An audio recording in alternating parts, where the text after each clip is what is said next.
দেশ বিদেশের ব্যবসা বাণিজ্য আর অর্থনীতির সব খবর নিয়ে আমন্ত্রণ জানাচ্ছি মেট্রো সেম বিজনেস রিপোর্টে।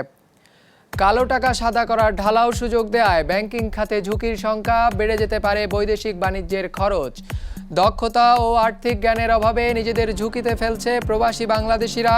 IOM এর প্রতিবেদন। বাংলাদেশ থেকে সীমিত পরিসরে চালু হলো আন্তর্জাতিক ফ্লাইট, অভ্যন্তরীণ রুটের ব্যবসা কেমন চলছে, এমন সব খবর নিয়েই আমাদের আজকের আয়োজন। প্রস্তাবিত বাজেটে অপ্রদর্শিত অর্থ বিনা প্রশ্নে ব্যাংকে নগদ আমানত হিসেবে সংরক্ষণের বিধান ঝুঁকির মুখে ফেলতে যাচ্ছে ব্যাংকিং খাতের সুশাসনকে। বিশ্লেষকরা বলছেন, এর ফলে আর্থিক ব্যবস্থাপনার বৈশ্বিক মানদণ্ডে পিছিয়ে যেতে পারে বাংলাদেশ। ফলে খরচ বাড়বে বৈদেশিক বাণিজ্যে। সৌরভ রহমান জানাচ্ছেন বিস্তারিত। 10 লাখ টাকার উপরে যে কোনো লেনদেনের তথ্য জানাতে হয় কেন্দ্রীয় ব্যাংকে, যা ক্যাশ ট্রানজ্যাকশন রিপোর্ট নামে পরিচিত। এর বাইরে যে কোনো ধরনের সন্দেহজনক লেনদেনের বিষয়েও নিয়ন্ত্রক সংস্থাকে জানানোর বিধান আছে STR এর মাধ্যমে দেশের বিদ্যমান ব্যাংকিং আইনে। একই সঙ্গে অর্থের উৎস সম্পর্কেও প্রাথমিক প্রশ্ন তোলার নির্দেশনা দেওয়া আছে ব্যাংকারদের। যদিও প্রস্তাবিত বাজেটে বলা হয়েছে এর কিছুই করা যাবে না, শুধু 10% কর দিয়ে ব্যাংকে নগদ রেখেই কালো টাকা সাদা করা যাবে। ব্যাংকিং কিন্তু যখন আমরা কেওয়াইসি করার, আমাদের কিন্তু কেওয়াইসি করতে হবে।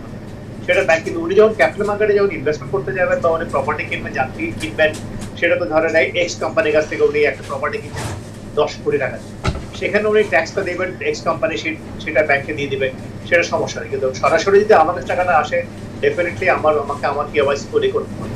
আরেকটা বড় প্রবলেম এই ব্যাংক খাতে এই কালো টাকা আনার, সেটা হলো যে বাংলাদেশি ব্যাংকগুলোর যে রিস্ক রেটিং সেটা কিন্তু বেড়ে যাবে, বা রিস্ক ক্যাটাগরাইজেশন সেটা আরও এলিভেটেড হবে আন্তর্জাতিক ব্যাংকিং সিস্টেমে। এর ফলে বিদেশি ব্যাংকগুলো বাংলাদেশের ব্যাংকগুলোর সাথে যে ট্রানজ্যাকশন বা বিভিন্ন বাণিজ্য এবং যেমন এলসি এই ধরনের ট্রানজ্যাকশন করবে, সেখানে তারা অনেক বেশি রিস্ক প্রিমিয়াম চার্জ করবে আগের চাইতে বেশি। তাতে যেটা হবে, ব্যাংকিং ট্রানজ্যাকশন বেড়ে যাবে, আমাদের ট্রেডের কস্ট বেড়ে যাবে, এর সাথে সাথে আমাদের রেপুটেশনও একটা বড় ধাক্কা খাবে। শুধু তাই নয়, বিশ্লেষকরা বলছেন কালো টাকা সাদা করার এই সুযোগ নিয়ে আন্তর্জাতিক কোনো প্রতিষ্ঠান থেকে অবৈধভাবে উপার্জিত কোনো অর্থ যদি দেশের ব্যাংকিং খাতে আসে, তবে সংশ্লিষ্ট ব্যাংকটিকে বড় ধরনের জরিমানার মুখে পড়তে হবে। একই সঙ্গে মুদ্রা পাচার ও সন্ত্রাস অর্থায়ন বিরোধী বৈশ্বিক মানদণ্ডেও পিছিয়ে যাবে বাংলাদেশ। এর আগেও 2011 সালে পুঁজিবাজারে কালো টাকা সাদা করার সুযোগ দেয় বৈশ্বিক অঙ্গনে প্রশ্নের সম্মুখীন হতে হয়েছিল বাংলাদেশকে। FATF এর যে ভলান্টারি ট্যাক্স এক্সাম্পশন একটা কতগুলো শর্ত আছে, সেই শর্তের সাথে সাংঘর্ষিক হয়েছিল। পরে এটা আমাদের APG তখন এটা টেক আপ করেছিল, কারণ ওইখানে বলা আছে যে কোনো অপরাধের সাথে যদি সম্পৃক্ত থাকে তাহলে সেটা করা যাবে না। বাংলাদেশ জাতিসংঘের আন্তর্জাতিক দুর্নীতি বিরোধী স্বাক্ষরকারী সনদে স্বাক্ষরকারী দেশ হিসেবে যে অঙ্গীকারগুলো করেছে তার সাথে সাংঘর্ষিক। বাংলাদেশ এগমন গ্রুপের সদস্যপদ পেয়েছে কতগুলো শর্তে, সেই শর্তের সাথে সাংঘর্ষিক। আমার উদ্বেগ যে এর ফলে এটা যদি গৃহীত হয়, অনুমোদিত হয় এবং এটা যদি চর্চা শুরু হয়ে যায়, তাহলে বাংলাদেশ এগমন গ্রুপে থাকতে পারবে কিনা সেটি নিয়ে সন্দেহ আছে। দেশে কালো টাকা বা অপ্রদর্শিত অর্থের পরিমাণ কত তার কোনো হিসেব নেই। তবে কেন্দ্রীয় ব্যাংকের এপ্রিল শেষের হিসেব বলছে, বর্তমানে ব্যাংক ব্যবস্থার বাইরে থাকা অর্থের পরিমাণ 1,77,621 কোটি টাকা, যা আগের বছর একই সময়ের চেয়ে প্রায় 23 ভাগ বেশি। সৌরভ রহমান, বিজনেস রিপোর্ট, মাছরাঙা টেলিভিশন। দক্ষতার অভাব এবং আর্থিক বিষয়ে জ্ঞানের স্বল্পতা প্রবাসী কর্মীদের ঝুঁকির মুখে ফেলছে। জাতিসংঘের অভিবাসন বিষয়ক সংস্থা IOM এক প্রতিবেদনে এমন তথ্য উঠে এসেছে।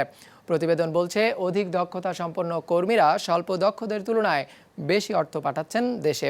কর্মীদের দক্ষতা বৃদ্ধির ফলে গেল 10 বছরে রেমিটেন্স পাঠানোর হার বেড়েছে মাসে $255 পর্যন্ত। দেশের বৈদেশিক মুদ্রা আয়ের অন্যতম বড় উৎস প্রবাসীদের পাঠানো অর্থ বা রেমিটেন্স। জনশক্তি কর্মসংস্থান ও প্রশিক্ষণ ব্যুরোর তথ্য অনুযায়ী 2019 সালে প্রবাসীরা বাংলাদেশে $18 বিলিয়ন বেশি রেমিটেন্স পাঠিয়েছে, যা দক্ষিণ এশিয়ার তৃতীয় সর্বোচ্চ। বাংলাদেশের অভিবাসন, ফ্যামিলি রেমিটেন্স, সম্পদ এবং দক্ষতার শ্রেণী বিভাগ বিষয়ক এক প্রতিবেদনে জাতিসংঘের অভিবাসন বিষয়ক সংস্থা IOM এর হিসেব বলছে, 2009 থেকে 2019 সালের মধ্যে রেমিটেন্সের হার মাসে $255 পর্যন্ত বেড়েছে। এর অন্যতম কারণ কর্মীদের দক্ষতা বৃদ্ধি, কেননা দক্ষ শ্রমিকরা অদক্ষ বা স্বল্পদক্ষ শ্রমিকদের চেয়ে বেশি আয় করে।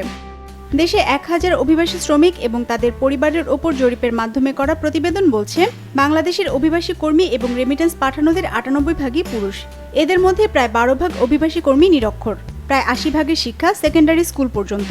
জরিপে অংশগ্রহণকারী অর্ধেক অভিবাসী কর্মরত ছিলেন বিভিন্ন কোম্পানির কর্মচারী হিসেবে, প্রায় 1/4 ছিলেন দিনমজুর বা খণ্ডকালীন শ্রমিক। হিসেব বলছে অন্যান্য দেশের দক্ষ কর্মীদের তুলনায় বাংলাদেশের অভিবাসী কর্মীরা কম উপার্জন করেন। Why are remittances important? It's a bit like asking why is salary important. So it not only sustains individuals but also households and often communities. So the question is not why they're important but how important are they? দক্ষতার অভাব দেখা গেছে রেমিটেন্সের অর্থ ব্যয়ের ক্ষেত্রেও। Remittance গ্রহণকারী পরিবারের মোট 65 ভাগ পরিচালনা করেন নারী, যারা বিদেশ থেকে পাঠানো অর্থ ব্যয় করেন স্বল্পমেয়াদী প্রয়োজন মেটাতে। ভবিষ্যতে সঞ্চয় এবং আর্থিক ভিত্তি মজবুত করতে এর ব্যবহার কম, যা রেমিটেন্সের ওপর পরিবারের নির্ভরতা আরও বাড়িয়ে তোলে। প্রবাসী এবং তাদের পরিবারের স্বল্প অর্থনৈতিক জ্ঞান তাদের টেকসই উপার্জন, রেমিটেন্স ব্যবস্থাপনা এবং সম্পদ তৈরির ক্ষেত্রে এক অনিশ্চিত পরিস্থিতিতে ঠেলে দেয়। এমন অবস্থায় শ্রমিকদের শিক্ষা এবং দক্ষতা বৃদ্ধিতে বিনিয়োগ বাড়ানোর তাগিদ দিয়েছে আইএমও। নারীদের অর্থনৈতিক অন্তর্ভুক্তি এবং রেমিটেন্সের সঠিক ব্যবহার নিশ্চিতে পরিবারের অর্থনৈতিক জ্ঞান এবং রেমিটেন্স পরিচালনার দক্ষতা তৈরির পরামর্শ দিয়েছে সংস্থাটি। We need to focus on supporting remittance-dependent communities who are impacted by the recession. We need to support the government to prioritize skills development of migrant workers so that they can increase remittance flows to Bangladesh. And we also need to focus on providing financial literacy training, particularly to women, to improve productive investment of remittances. এশীয় উন্নয়ন bank এডিবির হিসেবে corona মহামারীর ফলে বাংলাদেশের 10 লাখ প্রবাসী শ্রমিক কাজ হারাতে পারেন। হিরজুন মীরা, বিজনেস রিপোর্ট, মাছরাঙা টেলিভিশন। প্রায় 3 মাস বিরতির পর সীমিত পরিসরে বাংলাদেশ থেকে আন্তর্জাতিক ফ্লাইট চালু হয়েছে। সোমবার রাতে কাতার এয়ারওয়েজের একটি ফ্লাইট 33 জন যাত্রী নিয়ে ঢাকায় আসে। তারা সবাই ট্রানজিট যাত্রী। ফিরতি ফ্লাইটটি 274 জন যাত্রী নিয়ে দোহার উদ্দেশ্যে রওনা দেয়। বেসামরিক বিমান চলাচল কর্তৃপক্ষ বেবিচক জানিয়েছে, এখন লন্ডনে প্রতি সপ্তাহে ঢাকা থেকে বিমানের একটি করে ফ্লাইট যাবে। Bebichak chairman air vice marshal Mohammad Mofizur Rahman জানান, কাতার এয়ারওয়েজকে প্রতি সপ্তাহে 3টি করে ফ্লাইট পরিচালনার অনুমতি দেওয়া হয়েছে। কঠোর স্বাস্থ্যবিধি মেনে আন্তর্জাতিক আকাশপথের ফ্লাইটগুলো চলাচল করবে। প্রতিটি ফ্লাইটে মোট আসন সংখ্যার 75% বেশি যাত্রী নেওয়া যাবে না। সব যাত্রীর কোভিড-19 নেগেটিভ সহ স্বাস্থ্য পরীক্ষার সনদ বাধ্যতামূলক করা হয়েছে। নির্ধারিত শিডিউল অনুসারে কাতার এয়ারওয়েজ সপ্তাহে 3টি এবং বিমান বাংলাদেশ এয়ারলাইন্স ঢাকা, লন্ডন, সিলেট, ঢাকা রুটে সপ্তাহে 1টি করে ফ্লাইট পরিচালনা করবে। আন্তর্জাতিক ফ্লাইট চালুর বেশ আগে থেকেই অভ্যন্তরীণ রুটে যাত্রী পরিবহন শুরু করে দেশীয় উড়োজাহাজ সংস্থাগুলো। করোনার পরিবর্তিত পরিস্থিতিতে কেমন চলছে আকাশপথে যাত্রী পরিবহন, সে বিষয়ে কথা বলতে বিজনেস রিপোর্টের সাথে যুক্ত হচ্ছেন বেসরকারি নব ইয়ারের ব্যবস্থাপনা পরিচালক মফিজুর রহমান। মফিজুর রহমান সাহেবকে আমরা আমন্ত্রণ জানাচ্ছি বিজনেস রিপোর্টের পক্ষ থেকে। জনাব মফিজুর রহমান, কেমন যাত্রী পাচ্ছেন আপনারা এই করোনার পরিবর্তিত পরিস্থিতিতে? আকাশ ভ্রমণ যখন অভ্যন্তরীণ রুটে চালু করা হয়েছে, এখন পর্যন্ত প্রায় 16 থেকে 17 দিনের মতো আপনারা অপারেট করেছেন।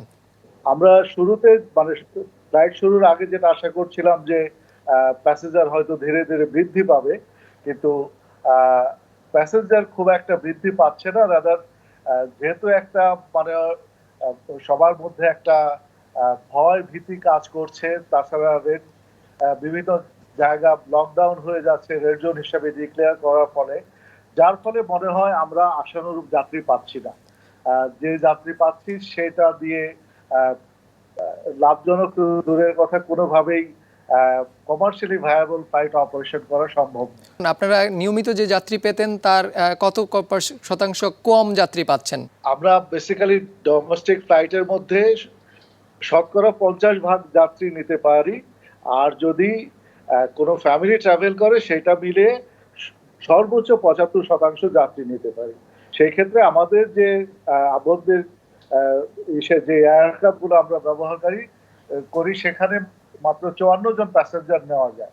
সেই 54 জনে আমরা হার্ডলি যদি আমরা বলি অ্যাভারেজ 20 থেকে 22 জন প্যাসেঞ্জার হয়, যেটা সেই 50 অর্ধেকেরও অর্ধেক।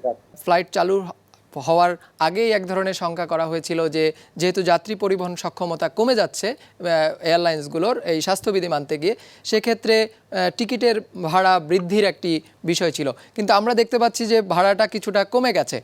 সেটির কারণ কি? যৌক্তিকভাবে যদি আমরা বলি তাহলে সিট সংখ্যা কমার জন্য ভাড়া বাড়ানো উচিত ছিল, কিন্তু আমরা যেটা মনে করেছিলাম যে মানুষের মধ্যে একটু আস্থা ফিরে আসুক, আগে মানুষ যাতায়াতে অভ্যস্ত হোক, তারপরে ভাড়ার ব্যাপারটা আমরা দেখবো। কিছু কিছু এয়ারলাইন ভাড়া কমিয়ে দিই, ভাড়া কম যাত্রী হবে আমি সেটা না, কারণ একটা ন্যূনতম ফ্লাইট অপারেশনের যে খরচ সেটাও যদি উঠে না আসে, সেই ক্ষেত্রে ভাড়া কমানোর আমি মনে হয় কোনো যৌক্তিকতা দেখি না। বেসরকারি উড়োজাহাজ সংস্থাগুলো তো পাল্লা দিয়ে ভাড়া কমিয়েছেন, যে ক্ষেত্রে সরকারি বিমান বাংলাদেশ এয়ারলাইন্স তার ফ্লাইট বাতিল করতে বাধ্য হচ্ছে একের পর এক যাত্রীর অভাবে। আমি এখানে মনে করি প্রথমত আমরা সেই মার্চের আগে, ফ্লাইট বন্ধ হওয়ার আগের যে ভাড়া ছিল, আমরা নভেম্বর থেকে আমরা সেই ভাড়াটাই চালু রেখেছি। তো বিমান এই ক্ষেত্রে আমি মনে করি যে খুব ম্যাচিউরড একটা স্টেপ নিয়েছে, যে অযথা ভাড়া কমিয়ে মানে ফ্লাইট পরিচালনা করে যে ক্ষতি হবে সেই ক্ষতি এটা না করার চাইতে আমার মনে হয় ফ্লাইট বন্ধ করে যে রেখেছে বিমান, সেটা একটা সুচিন্তিত পদক্ষেপ বলে আমি মনে করি। করোনা সংক্রমণ যেভাবে বাড়ছে, তা আপনাদের কাছে কি মনে হচ্ছে কত সময় ধরে কত সময় পরে আসলে নিউ নরমাল বা আপনারা এক ধরনের স্বাভাবিক পরিস্থিতি বা যাত্রী পরিবহন আকাশপথে বৃদ্ধি পাবে বলে আশা করছেন? করোনা যে যখন আমাদের সংক্রমণটা শুরু হলো, তো সবাই কিন্তু আমরা ধরে নিয়েছি যে একটা সার্টেন সময়ের পর এটা ঠিক হয়ে যাবে, কিন্তু আমাদের কোনো প্রেডিকশনই কিন্তু কাজে লাগছে না। আমাদের ধারণা যে এটা খুব সম্ভবত আরো 1-1.5 মাস এইভাবে চলতে থাকবে, তারপরে ধীরে ধীরে যদি যাত্রী আস্থা ফিরে আসে তাহলে হয়তো আমাদের মানে কিছুটা যাত্রী পাবো, কিন্তু সেই পূর্বের সময় ফিরে যেতে আমি মনে করি না যে 1-2 বছরে সেটা হবে। ধন্যবাদ আপনাকে বিজনেস রিপোর্টের সাথে যুক্ত হওয়ার জন্য। আপনাকেও ধন্যবাদ। আংটাডের প্রতিবেদনে বিনিয়োগ কমার খবর জানাবো বিরতির পর।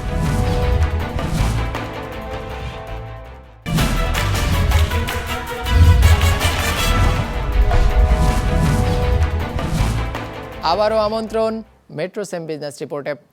2019 সালে বাংলাদেশে মাত্র $160 কোটি বিদেশি বিনিয়োগ এসেছে, যা তার আগের অর্থ বছর থেকে 55.8% কম। জাতিসংঘ বাণিজ্য ও উন্নয়ন সংস্থার আংটার্ড ওয়ার্ল্ড ইনভেস্টমেন্ট রিপোর্ট 2020 শীর্ষক প্রতিবেদনে এমন তথ্য উঠে এসেছে। প্রতিবেদন অনুযায়ী 2019 সালে দেশে যত বিদেশি বিনিয়োগ এসেছে তার মধ্যে সবচেয়ে বেশি এসেছে তৈরি পোশাক খাতে, আর সবচেয়ে বেশি বিদেশি বিনিয়োগ করেছে দক্ষিণ কোরিয়া, হংকং ও চীন। প্রতিবেদন অনুযায়ী দক্ষিণ এশিয়ার দেশগুলোর মধ্যে বিদেশি বিনিয়োগ প্রবাহ সূচকে বাংলাদেশের অবস্থান তৃতীয়। এক্ষেত্রে শীর্ষে রয়েছে ভারত। গত বছর সেখানে বিদেশি বিনিয়োগ গিয়েছে $5,500 কোটি মতো, আর পাকিস্তানে $200 কোটি। প্রতিবেদন বলছে বাংলাদেশে এফডিআই স্টক বাড়ছে। এতে দেখা যায় 2000 সালে বাংলাদেশে বিদেশি বিনিয়োগের আন্তঃপ্রবাহের স্টক ছিল $216 কোটি। 2010 সালে তা বেড়ে দাঁড়ায় $600 কোটি, আর বর্তমানে তা বেড়ে দাঁড়িয়েছে $1,600 কোটি। বৈদেশিক বিনিয়োগ আকৃষ্ট করবার ক্ষেত্রে আমরা যা করছি তা একদিকে যেমন পর্যাপ্ত নয়, আবার অন্যদিকে এই উপলব্ধিটাও আসা উচিত আমরা যা করছি সম্ভবত তার অনেকগুলো সঠিকও নয়। সুতরাং সেই জায়গা থেকে আমাদের নিজেদের দিকে তাকানো উচিত, বা বিদেশি বিনিয়োগকারীদের সঙ্গে আলাপ আলোচনা করে বোঝা উচিত যে তারা আসলে কী চান।